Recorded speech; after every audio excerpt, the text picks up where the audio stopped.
My name is Emily, and at 35, I've spent the past decade as a homemaker. I've been married to Michael, a doctor, for all these years, though the blessing of children eluded us. Despite that, we've managed to lead a reasonably happy life together. However, everything took an unexpected turn one day. Michael, arriving home late as usual, dropped a bombshell on me. "Emily, this is the end for us," he declared abruptly, confused and shocked. I asked him what he meant. "I decided to marry my mistress, so we're getting divorced today," he announced matter-of-factly. Stunned, I questioned his decision. "Marry your mistress? What are you talking about?" "I've made up my mind. I'm leaving you and marrying her.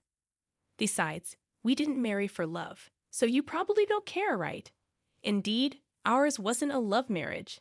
Michael's parents were eager for him to marry, and I was deemed a suitable match. We hardly knew each other and swiftly tied the knot. The only commonality we shared was our last name, an ironic twist that some might call fate. In the rush of surrounding marriages, I had been attracted to the idea and decided to marry him. We navigated our wedding and married life reasonably well, considering the lack of love. Yet, after a decade together, Michael dropped the bomb.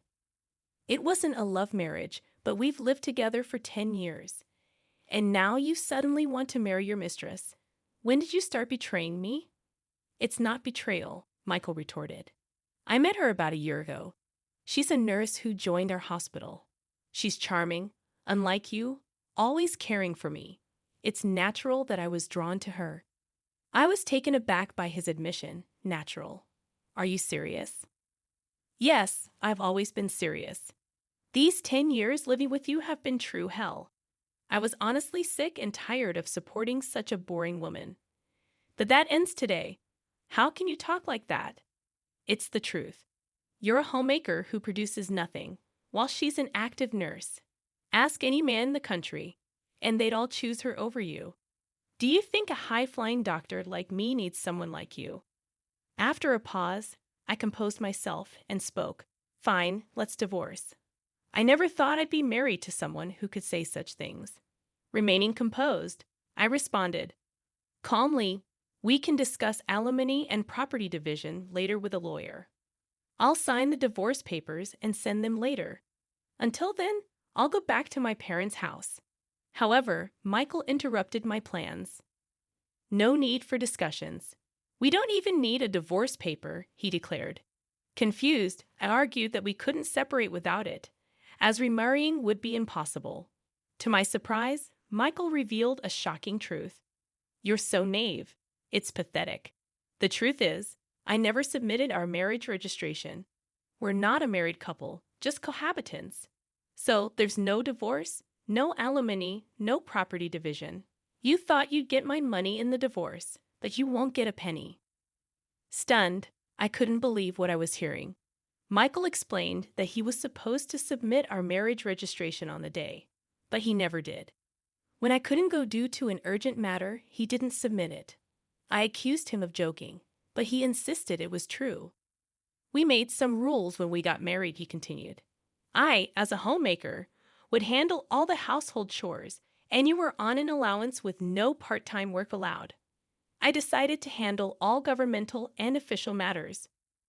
"Why would you do such a thing?" I asked. Michael explained that he was about to be forced into a loveless marriage and didn't want to easily submit the registration. He saved it for someone he was destined to be with. I questioned why he didn't refuse the proposal, but he claimed his parents were stubborn and wouldn't listen. "I wanted a housekeeper," he continued. "You seemed too desperate to get married too. Even though we weren't actually married, you were seen as the woman who married a doctor. This 10-year relationship was a win-win for both of us, and it ends today." He warned me not to tell his parents, implying a threat to my father's business connections. Feeling deceived, he added, "It's your fault for being deceived. How pitiful to be thrown out with nothing." Laughing, I couldn't help but burst into laughter.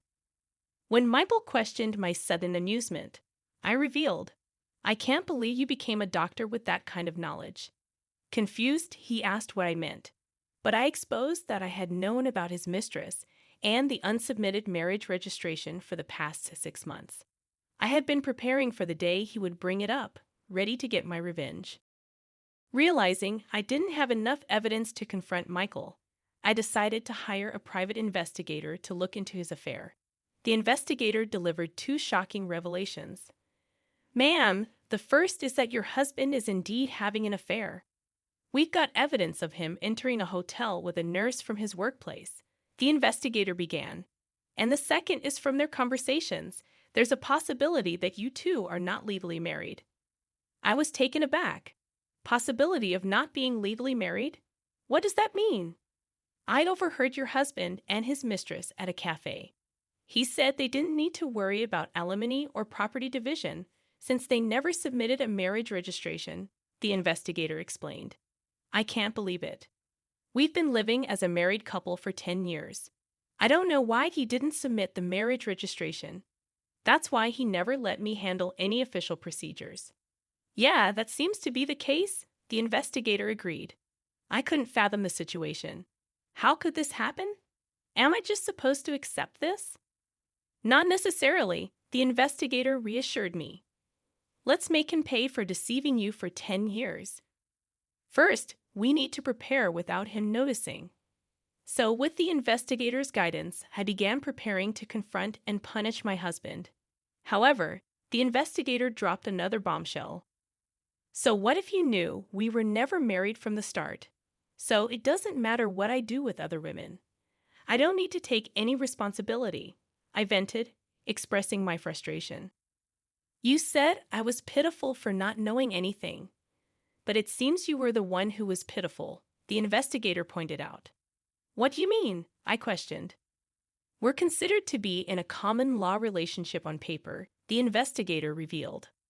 So even if you were never legally married, you can actually claim alimony and divide property in a common law relationship. What? He didn't know that registering as a de facto marriage would backfire on him. Exactly. You can make claims in a common law relationship. It's not well known, but yes, you can. Of course, there are some conditions, but looking at your case, it seems you meet them. What are these conditions? The common law relationship is established based on two criteria. First, both parties must have the intention to marry. If it's just living together, that's cohabitation. Mutual intent to marry is key. For instance, if you had a wedding ceremony or were recognized as a couple by others, it can be acknowledged. We've had a wedding ceremony, and our parents and friends know us as a couple, so the first criterion is met. The second is living as if married. This includes sharing household life for over 3 years. You've been living together as a couple for over 10 years, and as a homemaker, you've obviously shared the household finances. This is recognized as a marital relationship.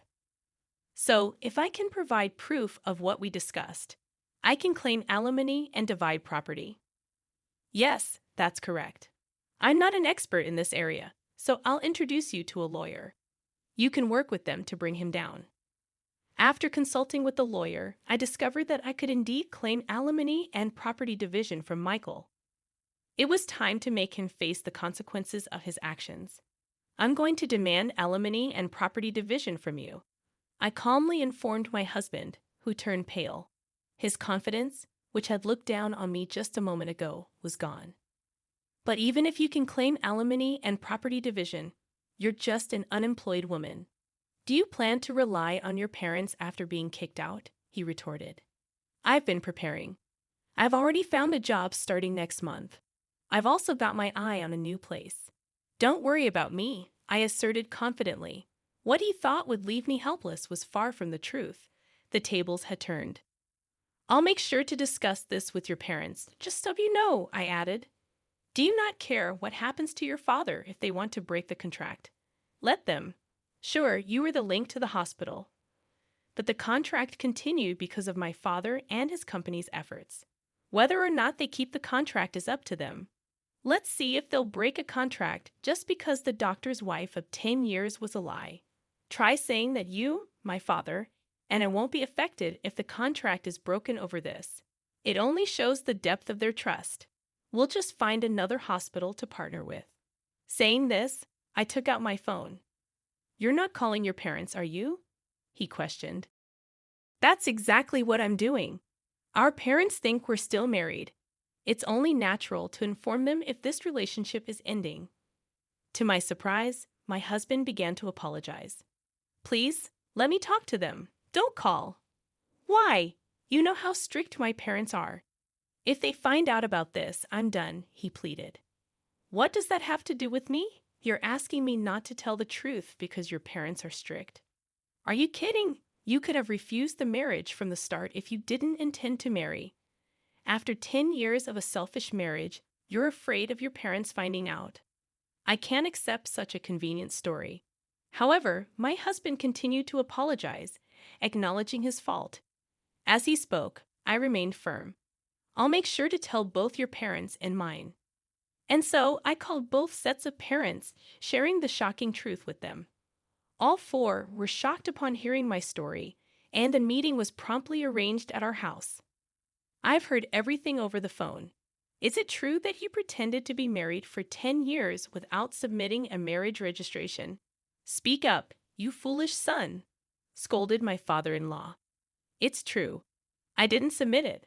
I had no choice. Dad and Mom, I didn't want to get married. Yet you started looking for a bride on your own, saying it was time I got married. You arranged meetings and tried to force a marriage on me. You're the one who agreed to the marriage, aren't you?" I had to agree. If I had refused, you would have made a fuss about it. So I decided to get married. If you were resolved to marry, why didn't you submit the marriage registration? I read about a man on the internet who was in the same situation. He didn't want to marry but had to because of his parents. He lived a married life without submitting the registration, then revealed the truth when he found someone he truly loved. That's appalling. And what happened to that guy in the end? He's now married to the person he loves and has a real marriage. So, I too will marry my girlfriend and have a real marriage. My parents-in-law, who had been silent until now, spoke up. "A real marriage, huh? Sure, you might not have had a love marriage, but do you remember what you said at the wedding? We will never forget to care for each other and build a home full of smiles." What did those words mean to you? Did you build a home full of smiles? Now you're leaving her for another woman. Can someone who acts without a shred of care, even if they change partners, truly have a real marriage? "Well, my husband stammered. "I was happy you married our daughter, not just because you were a doctor. I thought she could build a happy home with someone as sincere as you. But it seems we were mistaken and deceived. And you threatened our daughter. If she told us about this, you'd cut off the contract with our company. Seriously, if you're going to threaten our daughter, we'll cut off the contract ourselves. Be warned. We will tell the truth when asked why. If you do that, there will be rumors at the hospital." "Well, yes, but that's the result of your own actions. You were the one who threatened us with cutting off the contract," my husband argued. My father-in-law, in complete panic at this unexpected turn of events, pleaded for understanding. "Please wait. This is getting out of hand. Let's just talk." But my father-in-law wasn't having it. "Don't mess with us." He grabbed my husband by the collar, furious. "We didn't raise you to be such a scoundrel." "What were you thinking, Father? Please stop. By not submitting the marriage registration, you might have thought you were doing yourself a favor. But because of your selfish actions, Emily was strung along for 10 years. What were you thinking, causing such trouble to others?" The living room fell silent. My husband, faced with my father-in-law's words, had nothing more to say. "Emily and your parents, I'm truly sorry for the trouble caused by this idiot." "No, you parents shouldn't apologize. It's not your fault. However, it's partly our responsibility as parents for letting him act this way. For now, we'll take him home and make sure he doesn't continue his reckless behavior. We'll deal with the aftermath properly. We're very sorry for all this." With that, my husband was taken away by his parents back to his childhood home. My parents, thinking I was completely exhausted and deceived, spoke to me with such kindness. "You've been through a lot. For now, you should come back home and rest. We'll think about what to do next later. You don't need to worry about anything right now. But I declined their offer. Thank you, but I won't go back home yet. I still have things I need to do. I stayed in my own home, determined to handle the aftermath and move forward. I had to prepare for the final settlement with my now ex-husband, gathering evidence for our common law relationship. I was getting ready to claim alimony and divide our assets. A few weeks later, a meeting with a lawyer was arranged. However, even if I agreed to alimony, my ex-husband questioned why he should divide his property. She's been a homemaker for 10 years, never working a day. All the furniture, clothes, food. I paid for everything. Now you're telling me to hand over the money I worked hard for, the furniture I bought. He ranted, unable to accept the idea of sharing his earnings. Yes, that's correct. The money you earned and the furniture are subject to property division, the lawyer explained. Why does it have to be like that? Who did the housework while you were working? Who cooked meals with the groceries you bought? He argued. That's irrelevant now, the lawyer responded. No, it's very relevant. A homemaker is entitled to property division because housework and child care have economic value. Speaking as a human, not just a lawyer, do you think housework is something anyone can do? That it's just expected of a homemaker? The reason you could live freely is because of her support. Don't get that wrong. What? And this situation is a result of your actions, yet you have the audacity to be selfish. The lawyer continued, you may think 10 years is just a short time, but it's longer than you realize. During that time, she devoted herself to you, believing you were a married couple. You have no right to complain after betraying her. Unable to argue further, my ex-husband reluctantly agreed to my demands. I also sent a notice of claim for alimony to his mistress, whom I had identified thanks to the investigator. She was a nurse working at the same hospital. In a panic, she confronted him at the hospital with the notice I had sent. Wait a minute. This isn't what you told me. What do you want? She demanded. I told you not to talk to me at the hospital. I got this from your wife, he explained. You said there wouldn't be any alimony because we weren't married. What's this all about? In the end, she was shocked by the contents of the claim. This exchange led to the revelation of their affair to the entire hospital, becoming the talk of the place. The final blow came when my father requested to terminate the contract with the hospital, and the news spread among both staff and patients. In the aftermath, my ex-husband and his mistress resigned from the hospital. I received alimony payments from both of them, and the contract termination my father initially requested was off the table. About a year and a half later, my ex-husband contacted me upon hearing that I had remarried. Despite his attempt to taunt me, I made it clear that my new marriage was a happy one. His selfish nature, I realized, was unlikely to lead him to happiness unless he underwent